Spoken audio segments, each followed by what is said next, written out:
Uh, hey everybody. Sorry I'm running a little bit late tonight.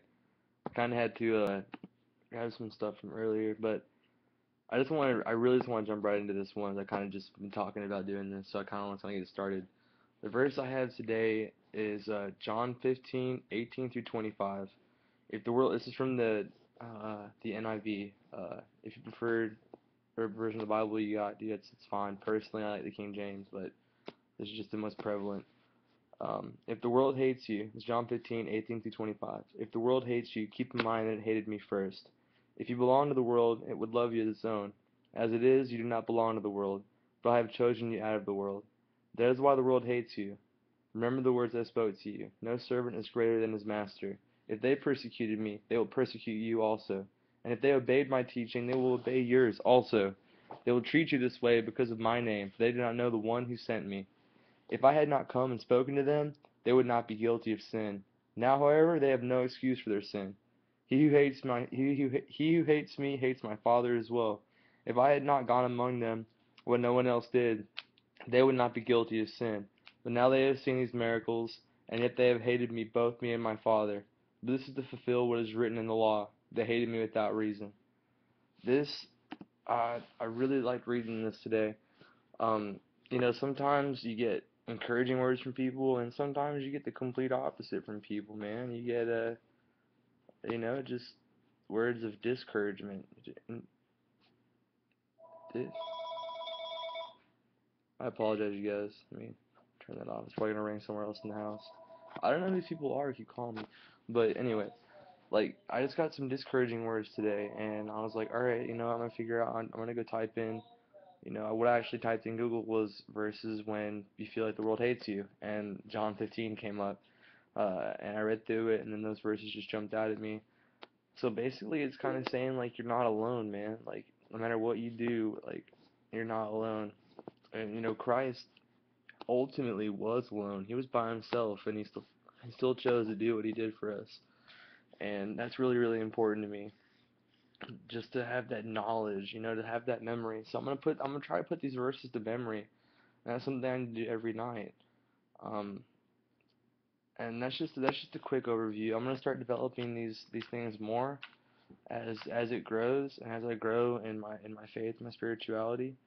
And speaking of faith and spirituality, still sober, which is a big thing for me, and I plan on keeping it that way. So that's something that is a pretty huge thing actually. Kind of got kind of got really hurt today by a few things that happened, and last night kind of got pretty hurt. But so I went into the day with this attitude of just discouragement, and I went to court today, and so now I'm on probation, and that's okay. That's something that I totally expected to happen, and it's just some structure that God's throwing at me. That I just have to be real, you know, solid with this. It's just like God is forming it, and He's like, "Yo, man, here's the guidelines. You need some guidelines? Well, here they are."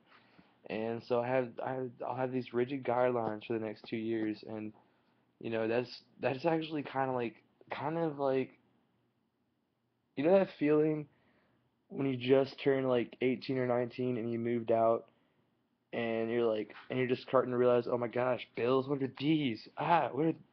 Bills, things. Oh, I have to remember to pay these, and then you just start to think about, that security that you had back when, you were 16 or 17. I know it's kind of lame, but it's kind of the same feeling that I have, like that security that, you know, only the law can give you. But as far as everything goes, though, today was a really, really eventful day.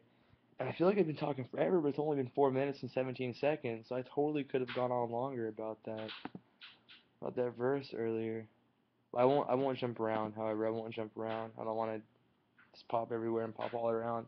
But um, that's really all I have for today. That verse really helped me out. It really, really did. And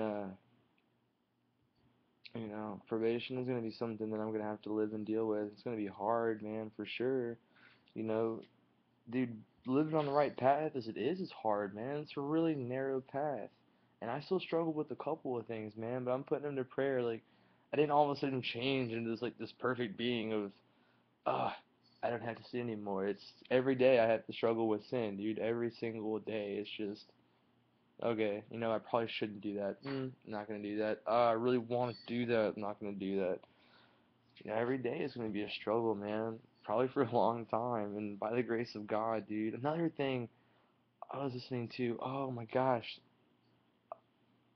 about how it was on Caleb this morning. Caleb Radio is 95.7 here in Pensacola, Florida, Milton, Florida. Um, and they're talking about, oh, dude, no, I just had it. They're talking about finding joy in suffering, and how that is something that needs to be utilized. Like when you suffer, you need to have something bigger than yourself, and you need to have that joy. You know, that's something that I was talking to my friend with about earlier, and that's a really big like part of spirituality is having that, you know, that confirmation that you're part of something bigger. For me, it's Jesus Christ, dude, and God, and love, dude. Like, 'cause God is love. I can get that verse for you real quick, and in fact, I will, 'cause I just want to have it on here for personal reference. Uh, Pardon me, guys. God is love, dude. 1 John 4:8. John is the verse. Yeah, there's a couple. I suppose there's a couple of them where it says it. 1 John, I think there's one. I think there's one in Romans. I can't say, but 1 John 4:8, God is love, man. That's what it's all about for me, dude. Even when I was out there, dude, I always had this sense that I, was more connected to love or whatever. And at that time, it was kind of like a more of a, honestly, more of like a drug-induced type of feeling. Uh, I don't want to go too into detail. I mean, unless I get comments saying, hey, go into detail, do whatever, but I don't think it's completely necessary to do that. But at the time, man, I thought I had this mad connection with things, and I was just getting torn away from them.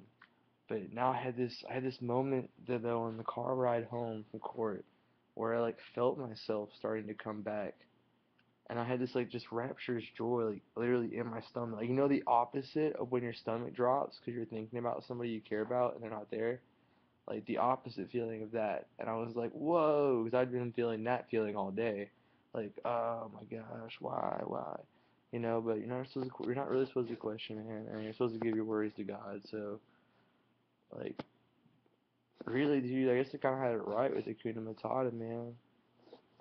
Like, no worries, just the rest of your days, because God says don't to worry, man, give it to Him. But, alright, you guys, let's go ahead and close this up. Peace out.